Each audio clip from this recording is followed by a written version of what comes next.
déteste les petits chanteurs de Noël. T'as pas une gueule de porte-bonheur. J'ai dépensé sans compter. Yippee-ki-yay, pauvre con. J'ai passé l'âge de ces conneries. Tu peux garder la monnaie, ça me dérange pas.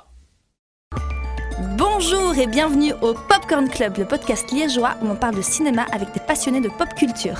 Et pour cette première édition, on s'entoure de 2 maîtres Jedi ou seigneurs Sith au choix, afin de nous guider dans l'analyse de la profusion de films, de séries et tout ce que ça implique de foultitude de produits dérivés dont on est assailli depuis 2012 et le rachat de la célèbre franchise spatiale par le studio Disney.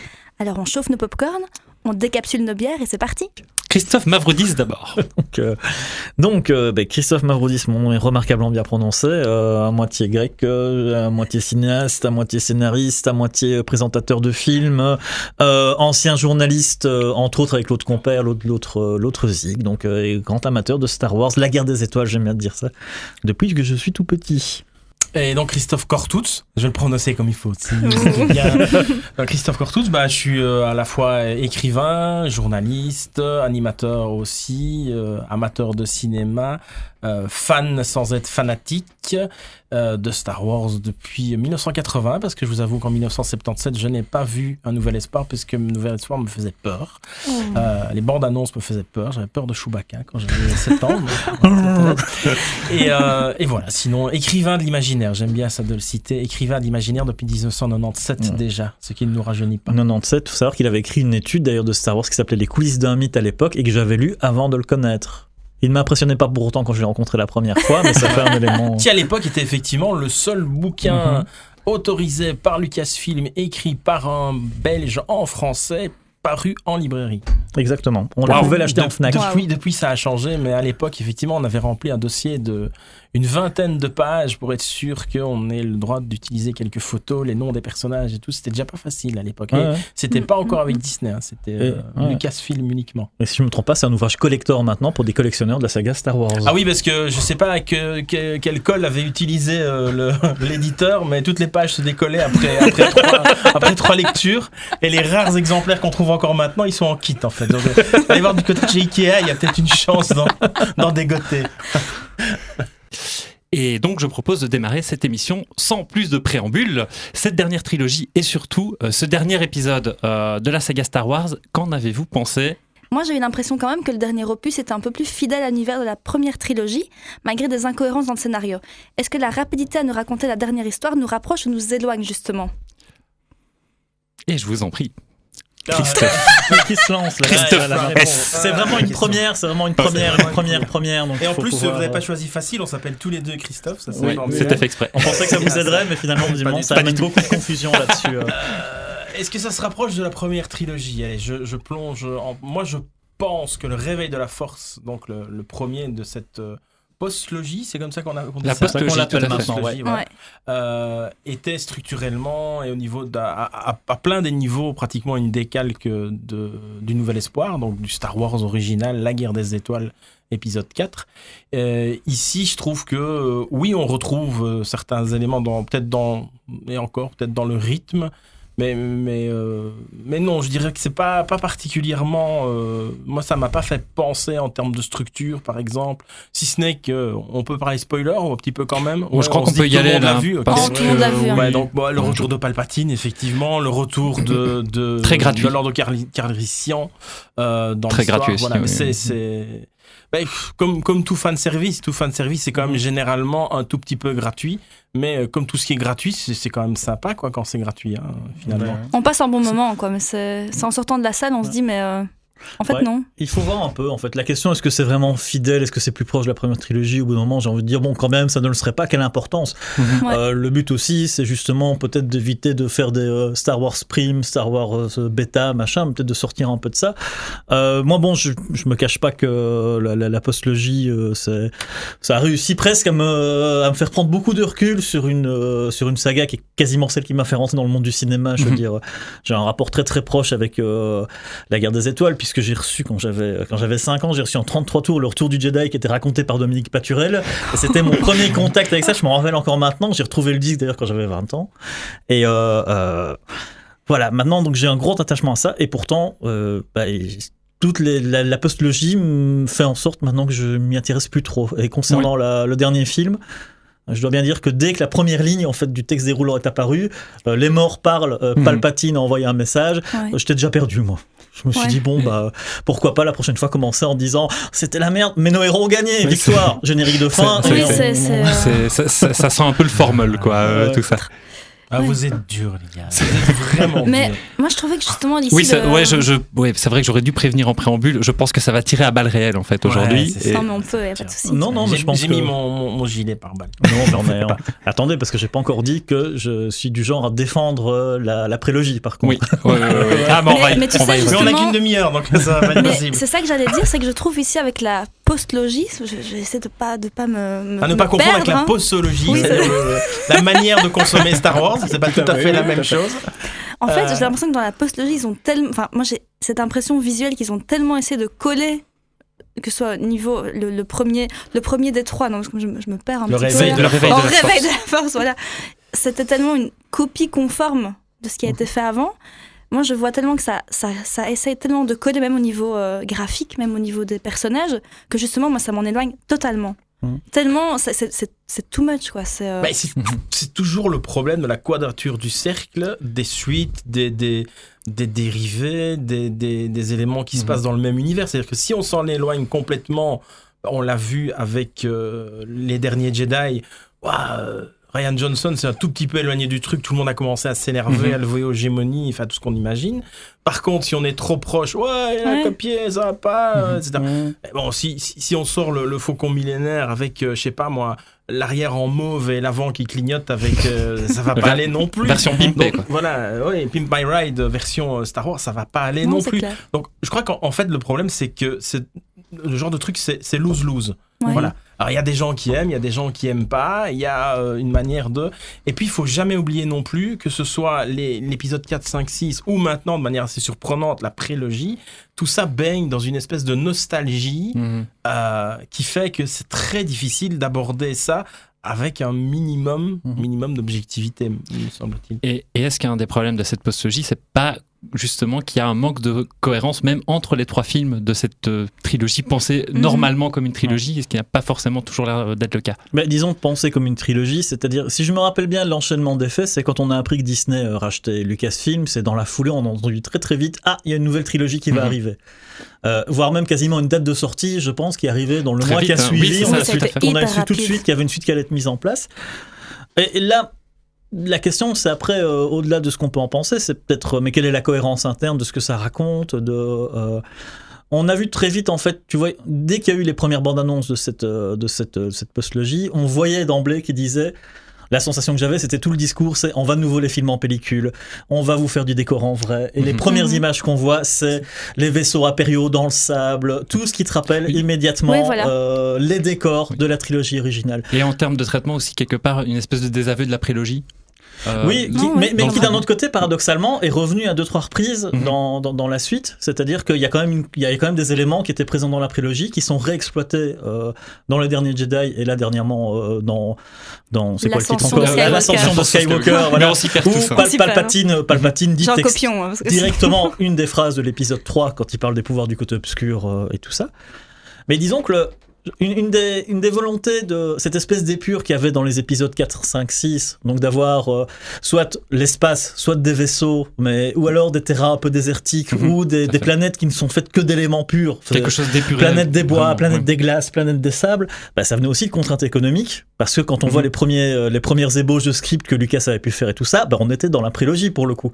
Il y avait des envies d'univers clinquants, de villes. Très foisonnant. Voilà, alors que si on regarde la première trilogie, donc 4, 5, 6, des villes, il y en a quasiment pas. Il y a juste la cité des nuages et pour le reste c'est des stations spatiales, c'est des trucs. Donc tout l'univers était basé sur l'idée, quand on creusait un peu, y compris dans les univers étendus qui ont suivi la sortie du Tour du Jedi ou le jeu de rôle et tout ça, c'est à dire on est loin du centre de la galaxie, et on est dans un monde perdu. Et on ne voit qu'une fraction en réalité. Tout à fait.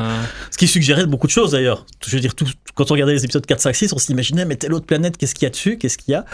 Et quand on voit la postlogie, ils reviennent aussi à cette idée d'avoir des planètes qui sont élémentaires.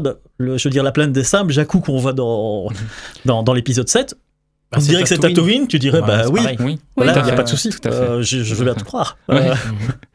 J'ai eu un petit plaisir visuel quand même dans le tout dernier, donc l'ascension de Skywalker, justement sur les personnages, les décors, les forêts, tout ça. J'ai eu un tout petit pied visuel sur 10 minutes du film, comme ça, où je me suis dit, un peu de couleur, un peu de... Je pense que visuellement, il y a plein de bonnes choses, et plein de bonnes choses qui datent de la trilogie d'origine, d'ailleurs. C'est ça, exact. Mais c'est ça que je voulais dire. Non exploités ou autre... Ouais. En termes de personnages, je retrouvais les anciennes marionnettes de quand j'étais petite. Quoi, Et c'est ça aussi, je pense. Je parlais tout à l'heure de lose-lose par rapport à la suite.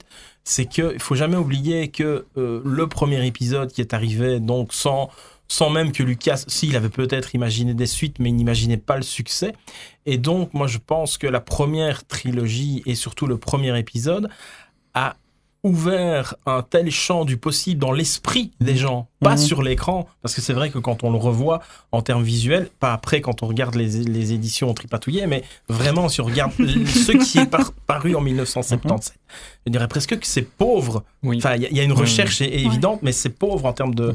Mais on imagine des choses, on parle de la guerre des clones, on parle de plein de choses, et ça a tellement alimenté l'imaginaire que forcément après, quand Lucas vient lui-même avec une prélogie et puis que maintenant Abrams et les autres viennent avec une postlogie, c'est impossible d'amener quelque chose qui soit à la hauteur de ce qu'on a pu imaginer. Et puis même, je pense, je t'en prie. Oui, en fait, à chaque film qui passe, t'as un univers qui s'étend encore d'autant plus. En se disant, mais pourquoi est-ce qu'on fait allusion à ça ? Par exemple, à l'époque de l'attaque des clones, on disait, mais il y a des gens qui savent fabriquer des armées entières, pourquoi est-ce qu'on n'en parle pas plus tôt ? Et forcément, à un moment donné, on révèle dans l'histoire ce qui nous est important pour l'histoire. Pourquoi est-ce qu'Obi-Wan ne dit pas à Luke, en fait, Dark Vador, c'est ton père depuis le premier ? C'est parce que de 1, c'est pas sûr, et de 2, on distille les informations. Si on dit tout de suite, ah bah non, il dit la vérité, il y a plus d'histoire, en fait. C'est aussi les non-dits qui font qu'une histoire avance. Ce magnifique débat de savoir si, à un moment donné, entre l'Empire contre-attaque et le retour du Jedi, Luke a couché avec sa sœur. C'est un grand énorme, de grand débat. Robot Chicken répond à cette question-là. Leia n'est pas très à l'aise de la situation, d'ailleurs. Est-ce qu'il a pécho la princesse Leia ? Est-ce qu'il l'a pécho ? Il faut savoir qu'il y avait des scènes d'ailleurs dans l'Empire contre-attaque qui ont été coupées où Luke et Leia sont beaucoup plus proches. Après que Luke se réveille après avoir été blessé sur Hoth, il y a vraiment un jeu de séduction qui est établi, qui a été perdu au fur et à mesure. Heureusement qu'ils l'ont pas gardé, parce que drôle de sous-texte quand même. C'est surtout qu'à la base, là aussi, c'est le système des suites, c'est que quand ils disent dans l'Empire contre-attaque qu'il y a un autre Skywalker, c'était pas du tout prévu que ce soit Leia. Non, pas du tout. Ça a été l'idée était que les épisodes 7, 8 et 9 parlerait justement après le retour du Jedi, où je pense que normalement Han Solo devait mourir, une idée qui restait fixe et qui a fini par se concrétiser. Ouais, exact. C'était que l'idée, au terme de ça, Leia passe de son statut de princesse à son statut de reine, doit laisser ses compagnons pour veiller sur un univers ou je sais plus quoi, et Luke part à la recherche de sa sœur et devient Obi-Wan. Oui, c'est ça. Et il termine par affronter l'empereur. Je pense que c'était dans l'épisode 9 que normalement c'était la menace qui devait... Après, les affaires varient en fonction de ce que Lucas dit ou de ce que Gary Kurtz dit, qui était le producteur de l'époque. Voilà, il y a beaucoup, mais ça montre que ça bouge en même temps dans plein de directions. Et pour en revenir à la postlogie, tu parlais d'un effet d'épure que énormément les films, donc la trilogie originale, la trilogie actuelle en fait, étaient allés reprendre avec des planètes, voilà, Jakku qui ressemble à Tatooine, etc. Et on a beaucoup reproché à Rian Johnson de trop s'éloigner de ce qui est censé être Star Wars. Mais dans ces effets d'épure-là, est-ce que lui aussi, il n'a pas fait exactement la même chose ? Parce qu'il y a je pense, des visuels très marqués aussi dans ce film-là. Qu'est-ce que tu en penses ? Moi, en fait, le truc, c'est que le Rian Johnson, je trouve qu'en soi, il est plein finalement de bonnes choses. Je trouve que c'est son intégration dans toute l'histoire où il y a des éléments qui posent problème. Maintenant, quand j'ai vu le film, je me suis dit, visuellement, c'est un des plus chouettes Star Wars qui a été fait. Il y a vraiment quelque chose dedans. Est un poster. Il y avait des choses super intéressantes quant à la manière de développer aussi l'histoire de la Force. Quand je disais, par exemple, un héritage de la prélogie, à mon sens, c'est d'avoir un personnage comme Luke qui dit, je me retourne des Jedi, j'y crois plus.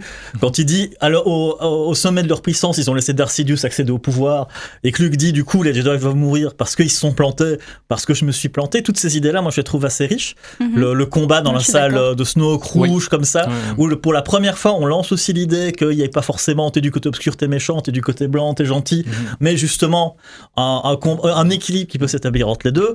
Moi, je me disais, ça devient intéressant, c'est chouette. Et je pense enfin des nouvelles thématiques. Voilà, tout à fait. Et finalement, malheureusement, ça retombe sur le truc. Et je pense que Johnson en est très conscient, parce que quand il nous fait la poursuite spatiale la plus lente de l'histoire du cinéma, quand il dit, on doit économiser du carburant, donc on va jouer sur la longueur qui nous sépare et on peut pas avancer. Voilà, moi je sais que et là, pour le coup, est-ce que c'est pas aussi une façon, comme par exemple J.J. Abrams dans le dernier film désavoue complètement le film précédent, que lui, d'une façon, désavoue aussi le 7, parce que le 7 avait cette façon d'être ultra trop rythmé, quelque part trop rapide. Il le désavoue même en termes de dialogue. Oui, voilà. Avec le sabre. Ce n'est pas quelque chose qu'on prend quand elle jette le sabre laser, on ne prend pas ça à la légère. Oui. Le private joke quant au réalisateur. Tout à fait. Est-ce que c'est pas finalement aussi ça un des plus gros problèmes de cette postologie, c'est qu'en fait ils ont passé plus de temps à se tirer dans les pattes qu'à essayer de raconter une histoire. Moi, ce que je pense, je me souviens qu'au tout début, comme tu le disais, dès qu'on a parlé d'une nouvelle trilogie, je crois que c'est J.J. Abrams qui dit j'étais pas intéressé, je voulais pas, jusqu'à ce que Kathleen Kennedy me dise mais qui est Luke Skywalker. Et du coup, je me suis dit D'abord, oui, on aurait pu lui dire qui est l'amiral Akbar. Enfin, on voit très bien pourquoi ça l'a fait démarrer. Et c'est d'autant plus énorme que finalement, tu te rends compte que qui est Luke Skywalker, un vieux type qu'on voit 3 secondes à la fin du film. Donc ça, c'est une première chose. Et puis, ce qui me fait toujours sourire aussi, c'est qu'il faut jamais oublier qu'il y a d'une part la réalisation, le travail, la production de ces films, et puis la communication qui va avec. Exactement, et donc quand on a J.J. Abrams qui dit mais oui, on a marché pendant des heures avec Laurence Kasdan et on a discuté et on a tracé les grandes lignes et tout ça. On se baladait dans le parc et on discutait. On discutait, on s'est posé plein de questions. Ouais, d'accord, on s'est posé plein de questions, mais à un moment donné, les producteurs, certes, ils sont assis sur une manne Star Wars, ils sont pratiquement certains que ça va pas se planter, mais en attendant, ils font ils font quand même des rectifications, il y a quand même des discussions, et effectivement, c'est assez surprenant avec le Rian Johnson, c'est qu'il va chercher un pognon de dingue, mais il provoque sur Internet une espèce de backlash par rapport au truc. Et je crois qu'à ce niveau-là, aujourd'hui, tous les producteurs sont à cheval sur Twitter, à cheval sur... Oui, tout à fait. Et en fait, donc, à ce moment-là, on se dit, oulala, non. Même si on avait proposé à Colin Trevorrow, c'est ça, je ne sais pas comment on le prononce son nom, et apparemment son script a fuité, enfin peu importe.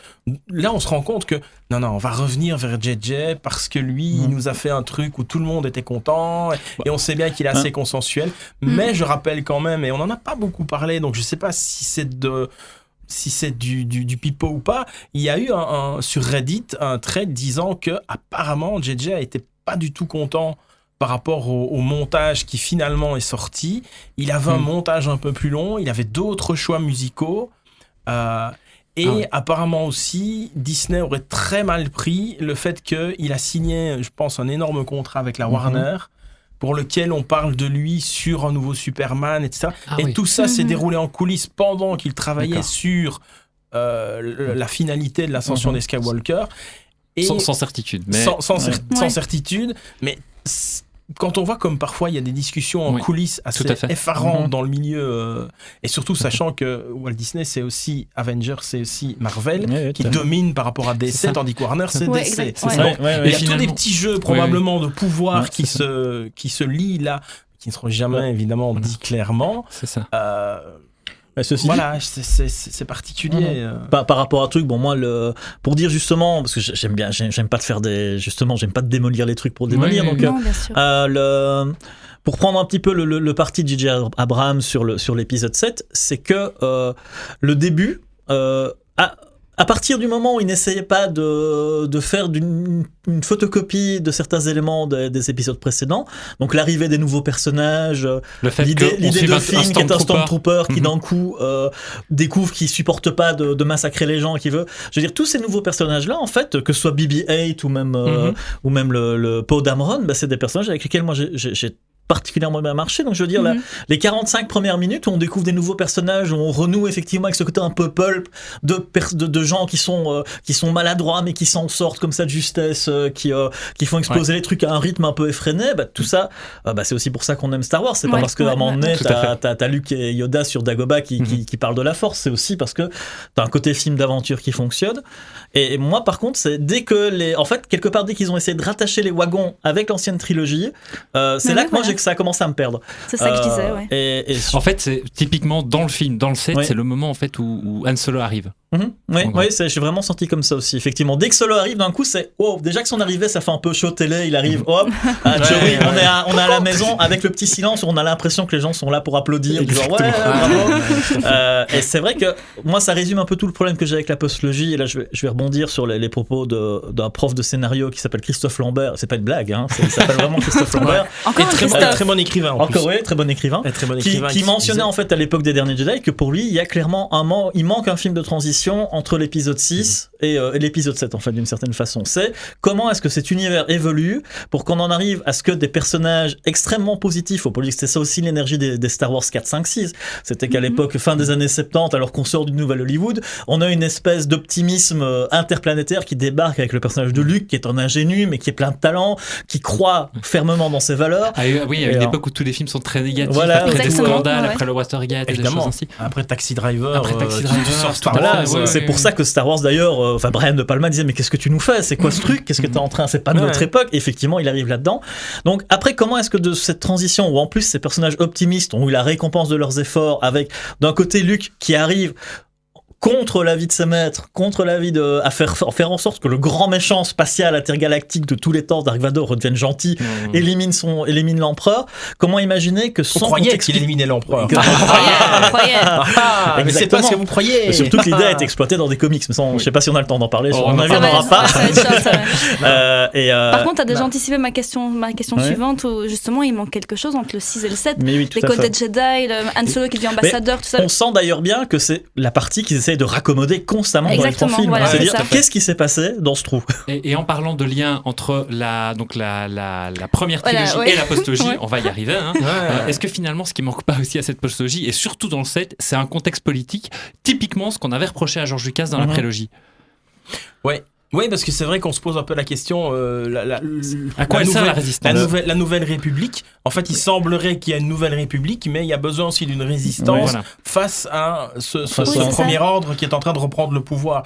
Mais en même temps, s'il y a une nouvelle République, pourquoi est-ce que cette nouvelle République n'a pas d'armée, Voilà. elle doit faire appel à une résistance.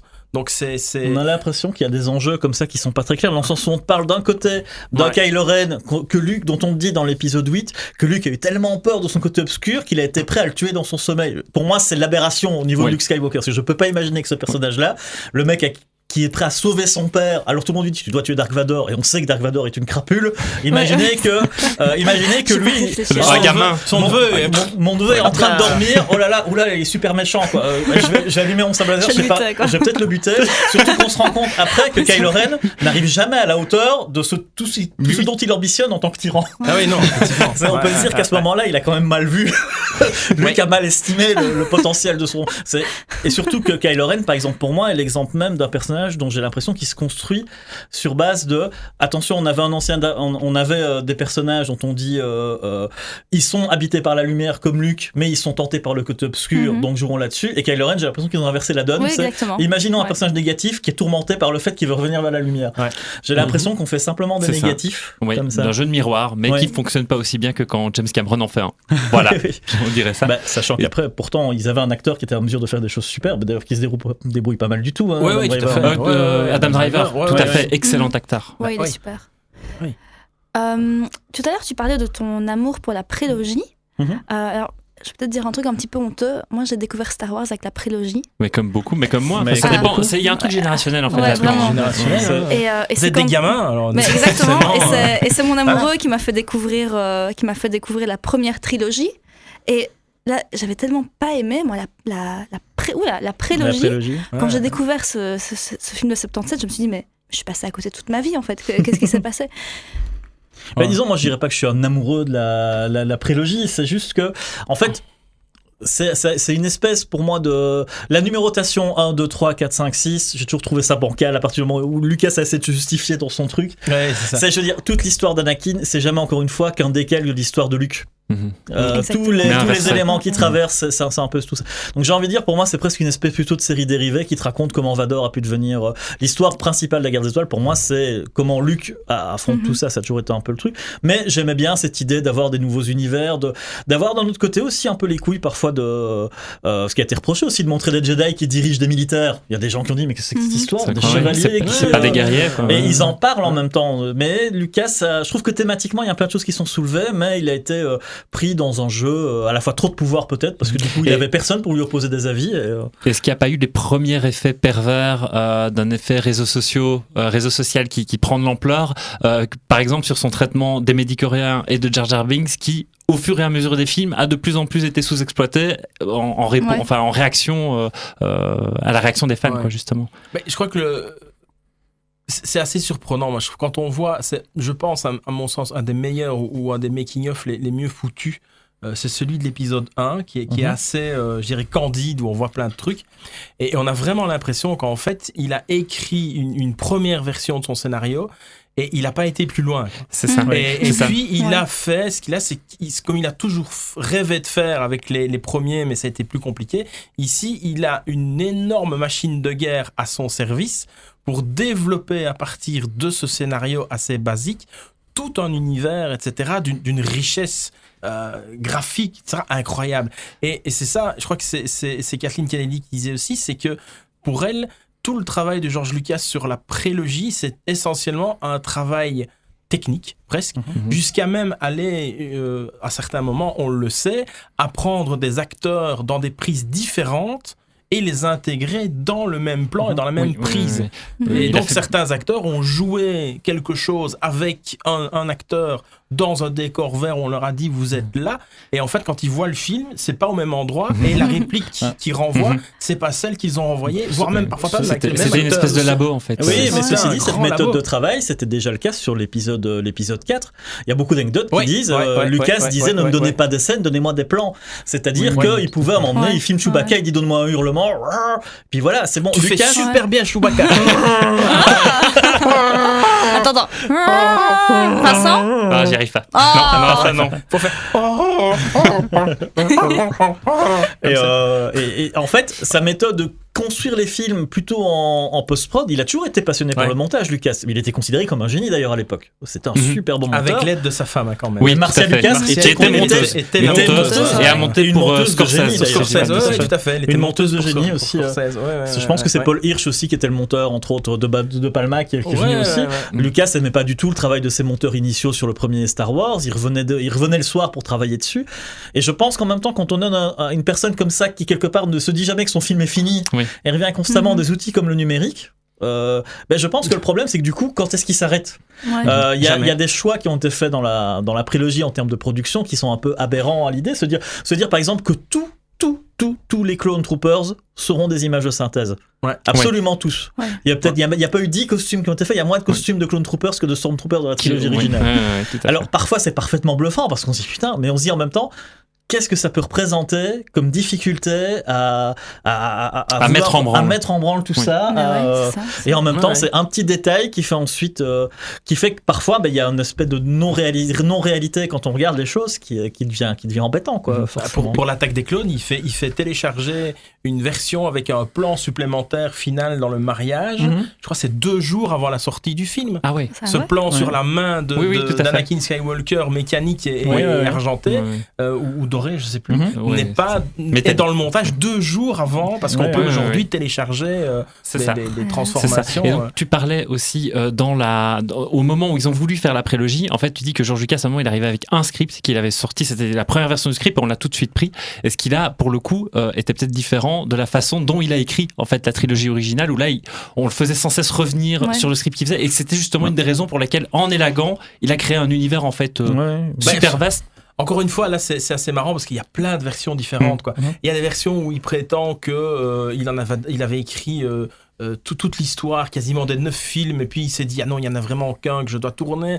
Il y en a qui disent, non, en fait, il y avait quelques notes et il a écrit de Star Wars et il n'a écrit que ça. Et puis, donc là, c'est très, très, très difficile d'avoir Ouais, ça. une Aucune certitude non plus. aucune certitude, si ce n'est qu'il y a quand même des versions différentes, Mhm. avec Han Solo qui est une grande créature Oui, qui il y ressemble a au autant à moins- Chewbacca. Il y a des choses quand par même, contre ouais. qui vont dans le sens d'un scénario, parce qu'à l'époque où il y avait une sortie en omnibus de la trilogie littéraire initiale, et il y avait tout un dossier qui accompagnait et tout ça, où alors on était bien avant la sortie de la prélogie, c'était encore un fantasme à ce moment-là, et on voyait apparaître quand tu relis les trucs que dans les premières notes, t'as un personnage qui s'appelle Mace Windu qui apparaît, tu as déjà, donc en fait, tu sais voir effectivement qu'il y a cette cohérence-là, et dans beaucoup de choses de l'univers étendu, on t'expliquait l'histoire de Han Solo, l'histoire de... Et tout ça est plus ou moins cohérent quand on assemble les morceaux.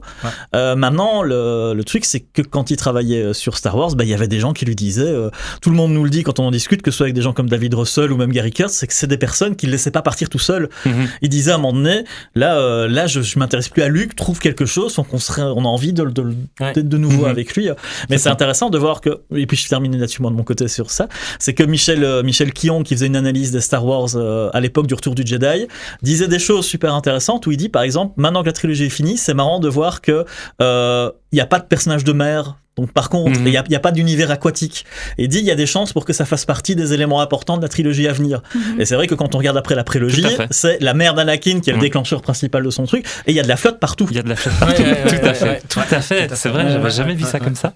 D'ailleurs, pour ceux qui sont intéressés, il y a une version adaptée en BD du scénario, d'un des tout premiers scénarios, donc Les Guerres des Étoiles, qui existe. Avec le personnage du général Starkiller. Oui, Starkiller non original de Skywalker. Sauf que dans la BD et dans sa version originale, c'est un peu un mélange entre Obi-Wan Kenobi un peu plus jeune et Luke Skywalker. Et c'est en BD, ça se trouve, et c'est vachement... On voit aussi, tu parlais tout à l'heure de ces idées qui étaient impossibles à réaliser pour lui à l'époque, de presque épique au niveau des décors. Et là, effectivement, il y a des villes, il y a des planètes entières avec toutes sortes d'univers, et c'est beaucoup plus riche, évidemment. Et en BD, c'est fort facile, il suffit d'un crayon. Et alors, pour conclure, on va commencer à conclure. S'il fallait définir, dans l'idéal, où devrait se diriger Star Wars, quelles seraient des pistes intéressantes? T'as passé une conclusion, Vincent? Une conclusion? Mais oui, je pense qu'il nous reste bien 5 minutes pour parler un peu de ça, mais... On a commencé à 10. On peut on a commencé à 5. Ah mince. Ouais, je te promets. Bon c'est du podcast, on peut un tout petit peu dépasser. Mais alors, il faut peut-être refaire ton truc, sinon là, ça va être un peu... On peut encore travailler une demi-heure. Ou tu peux le dire, sûr. Non, vas-y. Bon, pour conclure, s'il fallait une direction intéressante pour ce que va devenir Star Wars par la suite, qu'est-ce que vous pensez de ça? Waouh. Moi, j'ai à la limite, pourquoi pas arrêter en fait.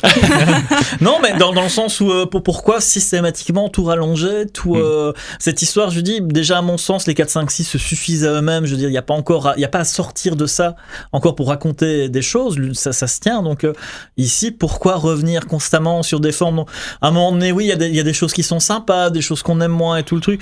Mais en même temps, on arrive dans un monde qui n'est plus finalement culturellement parlant au niveau de la pop culture, de tout ce qui sort maintenant, c'est toujours des dérivés de tout, enfin que ce soit Marvel, que ce soit, j'ai rien contre ça, c'est juste l'omniprésence de tout ça, de se dire qu'à un moment donné il y a bientôt 3 générations dont la référence pop culturelle ça aurait été Star Wars aussi, qui arrive.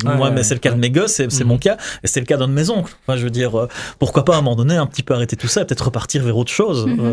C'est exactement, j'allais dire un peu la même chose, c'est que dans l'idéal, vraiment dans l'idéal, ça serait bien si à un moment donné déboulait sur les écrans un univers, des personnages, un film, une trilogie, peu importe, qui soit un peu autre chose, qui soit comme l'a été Star Wars en 1977, c'est-à-dire que Star Wars, ça reste à part avec Matrix, mais on sait bien ce que c'est. On a eu Harry Potter aussi.